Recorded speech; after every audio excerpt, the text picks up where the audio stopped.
କରୁଥିଲେ ରଖିବା ପାଇଁ ବା ଯାତ୍ରା ପାର୍ଟିରେ ରଖିବା ପାଇଁ ହିରୋଇନ କି ଆମ ପାର୍ଟିରେ ରଖିବା ପାଇଁ ଆଲୋଚନା ନା ଆଉ କଣ ଆଲୋଚନା ହଉଥିଲା? ସେଇଟା ଯାତ୍ରା ପାର୍ଟି ହିରୋଇନ କି ଯାତ୍ରା ପାର୍ଟିରେ ହିରୋଇନ କରିନାହାନ୍ତି ଗୋରୁ ଗାଈ କରିଥାନ୍ତି କି? ଆଲୋଚନା ରଖିବା ପାଇଁ କରୁଥିଲି ଏଇଥିପାଇଁ କରୁଥିଲି ତୁଳସୀ ନାଟରେ କୁନା ବୋଲି ଫାଦର ଜଣେ ଅଛନ୍ତି ମୋ ଷ୍ଟାରକାଷ୍ଟ ବାହାରିଥିଲା ତୁଳସୀ ନାଟରେ ତାକୁ ସିଂହ ବାହିନୀ ସେ ବର୍ତ୍ତମାନ ରହିଲା କେମିତି? ପ୍ରଥମ ଭୁଲ କିଏ କରିଛନ୍ତି ଏକ ଦ୍ୱିତୀୟ ପଏଣ୍ଟ ମୋର ଗୋଟେ ଅର୍ଗାନ ବାଲାକୁ ନେଇଥିଲା ବସରେ ଫେରେଇ ଦେଇଛନ୍ତି ପଇସା ନେଇ ଫେରେଇ ଦେଲେ। ତୃତୀୟ ପଏଣ୍ଟ ମୋର ଗୋଟେ ଛୁଟି ଦିନ ମୋର ହିରୋଇନ ସହିତ ଯୋଗାଯୋଗ କରିଥିଲେ ନେବା ପାଇଁ ତମର କଣ ଏକୁଟିଆ ଟଙ୍କା ଅଛି ତମେ ନେଇଯିବ ଆଉ ସବୁ କଣ ଭକୁଆ ଅଛନ୍ତି ଦୁନିଆରେ। ଅଡିଓଟି ଭାଇରାଲ ହେଲା କେମିତି ଆପଣ ଭାଇରାଲ କଣ ଭାଇରାଲ କଣ ହେଲା ଏ ଯୋଉ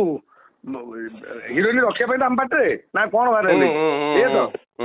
ହିରୋଇନ ବା ହିରୋଇନ ରଖିବା ପାଇଁ ଯାତ୍ରା ପାର୍ଟିରେ ମୋର ହିରୋଇନ ଦରକାର ମାମୁନି ଷଡ଼ଙ୍ଗୀ ଗଲା ପରେ ମୋର ପାଇଁ ଯାତ୍ରା ପାର୍ଟି କରି ହିରୋଇନ ଦରକାର ନା ନାହିଁ?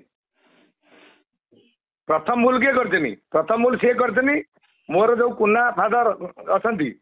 ମୋ ପାର୍ଟିରେ ଥିଲେ ଷ୍ଟାରକାଷ୍ଟ ବାହାରିଥିଲା ମତେ ସଂଘ ମନା କଲା ସଂଘ ମନା କଲା ପରେ ମୁଁ ତାଙ୍କୁ ମୁଁ କହିଲି ଡିସିପ୍ଲିନ ଚଳିବ ରହିବ ନହେଲେ ନାହିଁ ସେ କହିଲେ ଡିସିପ୍ଲିନ ରହିପାରିବି ନାହିଁ ମୁଁ କହିଲି ମୋ ପଇସା ଫେରେଇ ଦେବ ସେ ଦେଲେ ଫେରେଇ ଦେଲେ ସଂଘ ତ ନିଷ୍ପତ୍ତି ନେଲା ତାଙ୍କୁ ରଖିବେନି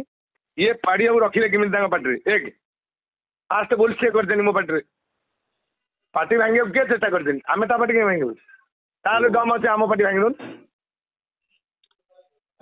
ଯଦି ଏତେ ଟଙ୍କା ଅଛି ମୋ ପାର୍ଟି ଭାଙ୍ଗି ଦଉ ଦେଖିବା ତାହେଲେ ଷଡ଼ଙ୍ଗୀ ଆପଣଙ୍କ ପାର୍ଟିରେ ରହିବେ ବୋଲି କଥା ଦେଇଛନ୍ତି। କୋଉ ଷଡ଼ଙ୍ଗୀ? ମାମୁନି ମାମୁନି ଷଡ଼ଙ୍ଗୀ ଗଲା ପରେ ମୁଁ କଣ କହିଲି ବୁଝିପାରିଲେନି ବୋଧେ ଆପଣ? ମାମୁନି ଷଡ଼ଙ୍ଗୀ ଗଲା ପରେ ଆମର ଗୋଟେ ହିରୋଇନ ଦରକାର ନଥିଲା ନା ନାହିଁ ମୁଁ ଥରେ ହିରୋଇନ ଯୋଗାଯୋଗ କଲି କିନ୍ତୁ ଅସୁବିଧା କଥା ହେଇନି କିଛି ଭୁଲ କଥା ତ କଥା ହେଇନି ରଖିବା କଥା ହେଇଛି କେତେ ବାଟ କାହିଁ ଯିବ ଏଇଠି ରହିଗଲେ ମୋ ପାର୍ଟି ବି ମୋର ଆର୍ଟିଷ୍ଟ ଦରକାର ନା ନାହିଁ ଫେରେ ପ୍ରଥମ ଭୁଲ ଆଗେ ଆସନ୍ତୁ ଲାଇନ କି ପ୍ରଥମ ଭୁଲ ସିଏ କରିଛନ୍ତି ମୋ ଷ୍ଟାଫକୁ ନେଇକି ମୁଁ କଥା ହେଇଛି ସେ କିନ୍ତୁ ନେଇ ସାରିଛନ୍ତି ସଂଘର ନୀତି ମାନଙ୍କୁ ସିଏ ଅବମାନନା କରୁଛନ୍ତି ସଂଘର ଯୋଉ ନୀତି ନିୟମ ହେଇଥିଲା ଆମେ ବସିକି କମିଟି ମାନଙ୍କୁ ବଞ୍ଚେଇବା ପାଇଁ ପିछला ବର୍ଷଠୁ 2.5 ଲକ୍ଷରେ ଆମେ ଦେବୁ ଯାତ୍ରା ପାର୍ଟି ଆମେ ରେଟ୍ କମେଇବୁ ଆମେ ବିଭିନ୍ନ ବସିକି ଆଲୋଚନା କରୁ କେହି ଆଡଭାନ୍ସ ଦେବୁ ନାହିଁ କି ଆଡଭାନ୍ସ ଦେବୁ ନାହିଁ ଏମିତି ଗୋଟେ ଆଲୋଚନା ହେଇଥିଲା ଏ କଥା ଖୋଲିବା କଥା ନୁହଁ ଆମେ କଲୁ ସେଇପାଇଁ କମିଟିକି ସହଯୋଗ କରିବା ପାଇଁ ଚାହୁଁଥିଲୁ ଆମେ କିନ୍ତୁ ଇଏ 5 ବର୍ଷ ପାଇଁ ଏଗ୍ରିମେଣ୍ଟ କରିଛନ୍ତି ଭୁଲ କରିଛନ୍ତି ନା ଠିକ କରିଛନ୍ତି? କାହିଁ ଭୁଲ କରିଛନ୍ତି? ପଇସା ବଳ ଆଉ ଯଦି ପଇସା ବଳ ଅଛି ସବୁ ତ ନେଇଯିବ ଆମର ଗଲାନି ଯଦି ପଇସା ବଳ ଅଛି ପଇସା ବଳ ଦେଖିକି ସବୁ ନେଇଯିବ ଆମ ଷ୍ଟାଫକୁ ନେଇଗଲେଣି ତାଙ୍କ ପାର୍ଟିକି କହୁଛନ୍ତି ନାଣ୍ଡୁବାବୁ ଭାଙ୍ଗି ଦେଉଛି ନାଣ୍ଡୁବାବୁ ତାର କେତେଟା ଆର୍ଟିଷ୍ଟ ନେଇଛନ୍ତି ନାଣ୍ଡୁବାବୁ କାହାର ଆର୍ଟିଷ୍ଟ ନେଇନି ନାଣ୍ଡୁବାବୁ ନୂଆ ସର୍ଜନା କରିଛି 1 ନମ୍ବର ପାର୍ଟି ବି ଏ ବର୍ଷ କରିଛି 2ଟାଙ୍କ ପାର୍ଟି 3ଟାଙ୍କ ପାର୍ଟି ବି କଲି ମୋ କଳାକାରକୁ ସେ ନେଇଛନ୍ତି ମୁଁ କାହା କଳାକାର ନେଇନି ମୁଁ କଥା ହେଇଛି ଏବେ ନୁହଁ ସେଇ ଯୋଉ ସମୟରେ ବୁଝିପାରିଲେ କି ମୁଁ ସଂଘ ନୀତି ନିୟମରେ ଅଛି ଆମେ କମିଟି ସାଙ୍ଗେ ରହିବାକୁ ଚାହୁଁଛୁ କମିଟି କେମିତି ବଞ୍ଚେଇବୁ ଆମ ଯାତ୍ରା ପାର୍ଟି ଶସ୍ତା ରହିବ ସେ ସଂଘ ବାହାରକୁ ଯାଇକି ଦମ ଦେଖିବାକୁ ଚାହୁଁଛନ୍ତି ଯେ ନେଇକି ପଇସା ଅଛି 5 ବର୍ଷ 10 ବର୍ଷ ବୁକିଂ କରିଦେଇକି କମିଟି ମାନଙ୍କ ଉପରେ ବୋଝ ନଦେବା 3 ଲକ୍ଷ 4 ଲକ୍ଷ 5 ଲକ୍ଷ କରିଦେଇକି ଆମେ ଗୋଟିଏ ବର୍ଷ କମିଟି ମାନଙ୍କୁ ରିକ୍ୱେଷ୍ଟ କରୁଛୁ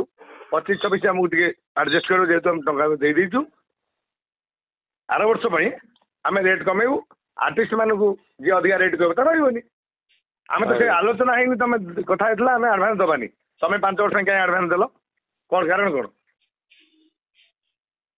ସବୁବେଳେ ମନେ ରଖିବା ଦରକାର ତମେ ଯୋଉ ଭଳିଆ କାମ କର୍ମ କରିବ ଫଳ ପାଇବ ମୁଁ କଥା ହେଇଛି କେବେ ବି ନୁହଁ ଯେତେବେଳେ ମାମୁନି ଷଡ଼ଙ୍ଗୀ ଗଲା ପରେ ତାପରେ ଆମର ଦରକାର ପଡ଼ିଲା ହିରୋଇନ ବୁଝିପାରିଲେ କି ମୁଁ କଥା ହେଇଛି ରଖିବା ପାଇଁ ନା ଆଉ କଣ ପାଇଁ କଥା ହେଇଛି ମୋ ଯାତ୍ରା ପାର୍ଟିରେ ଏଇଆ ତ ହିରୋଇନ ରଖିବିନି ଯାତ୍ରା ପାର୍ଟିରେ ନାଚିବ କିଏ ଗାଈଗୋରୁ ନାଚିଥାନ୍ତେ ପାଖ କଥା କହିଲେ କିଛି ଅସୁବିଧା ନାହିଁ